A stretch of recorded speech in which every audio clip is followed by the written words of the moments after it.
Toys and Comics Fair bisa jadi gagasan Riza yang sukses memberi kontribusi penting bagi industri mainan, terutama action figure. Di event inilah para retailers, distributor, dan penjual bertemu dengan ribuan peminat dan kolektor. Inilah event mainan dan action figure terbesar di Indonesia yang memicu lahirnya peminat-peminat baru. Jumlah pengunjung terus bertambah setiap tahun.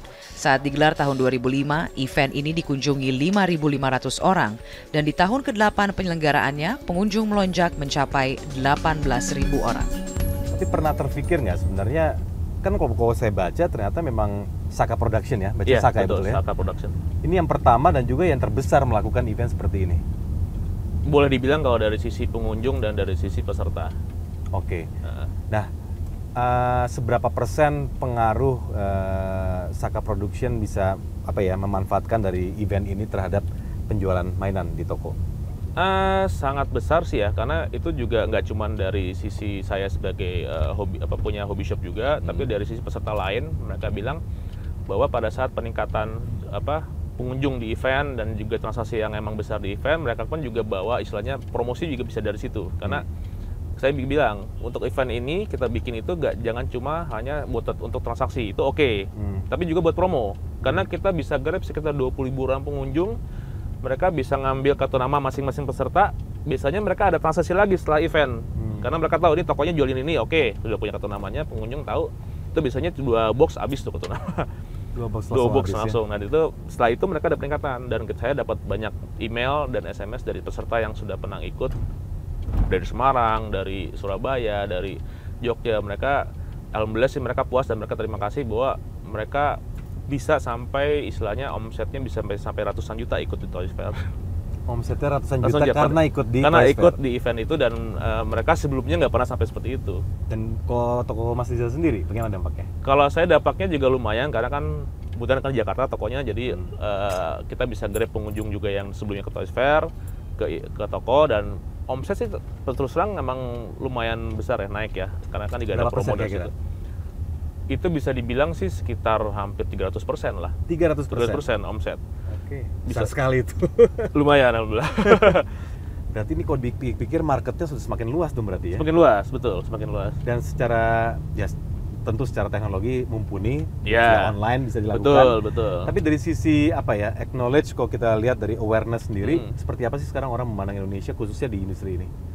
Sangat baik sekali, dan mereka kaget melihat bahwa di Indonesia itu pasar untuk hobi dan collecting action figure atau berbau fantasi ini cukup lumayan besar.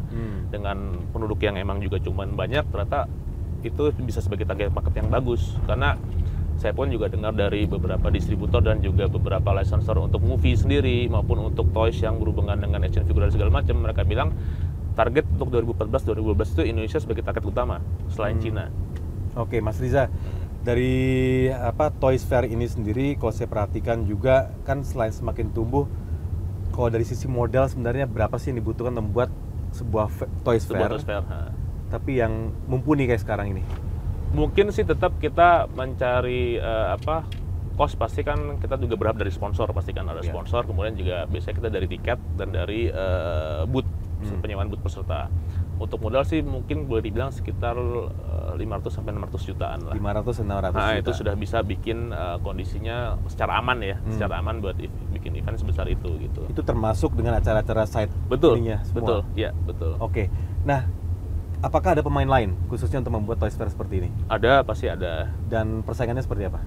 Persaingan sih mungkin awal-awal mungkin agak-agak sedikit saling menjatuhkan mungkin ada gitu. Tapi untuk sekarang sih sepertinya kita sudah bikin kondisi timing schedule, jadi biar agak tidak bentrok juga gitu misalnya. Jadi sesama organizer juga sudah berdiskusi bahwa mungkin di Jakarta biasanya mereka ngikutin ke Toys Fair yang gedenya, di Jakarta udah pasti tanggal segini. Akhirnya nanti dari Bandung, kemudian dari Surabaya, Makassar, kemudian dari Jogja, biasanya mereka ngikut tuh menyesuaikan, jangan sampai bentrok gitu tanggalnya. Seperti itu. Jadi kalau boleh saya katakan, apakah Mas Riza ini termasuk pemain yang paling besar nggak di Indonesia? Kalau menurut orang-orang termasuk orang besar. Orang-orang. Oke, Mas Riza, kalau kita kembali ke Mas Riza sendiri, sempat mengatakan bahwa bisnis ini sebenarnya bisnis yang mungkin bisa dilakukan oleh semua orang. Bisa. Tapi untuk maksimal perlu ada satu hal lagi, yaitu hobi sebenarnya. Betul. Dan Mas Riza adalah salah satu orang yang berawal dari hobi, dan saya ingat betul Star Wars adalah salah satu hobi Mas Riza dari zaman kecil dulu. Iya, gitu. betul. Apa yang membuat Mas Riza berani ini menjadi sesuatu bisnis yang dilakukan akhirnya sampai long lasting seperti ini? Sebenarnya kita ngelihat dari survei dan juga evaluasi juga bahwa memang ya awalnya memang hobi, collecting, kemudian passionnya dari situ, idealis kita pengen juga kok ngumpulin mewadahi para kolektor juga kan di Indonesia gitu. Padahal sorry saya potong ya, Mas Riza kan lulusan hukum padahal kan? Iya. Nah itu dia, apa yang membuat Mas Riza akhirnya ini nih memang hidup saya begitu?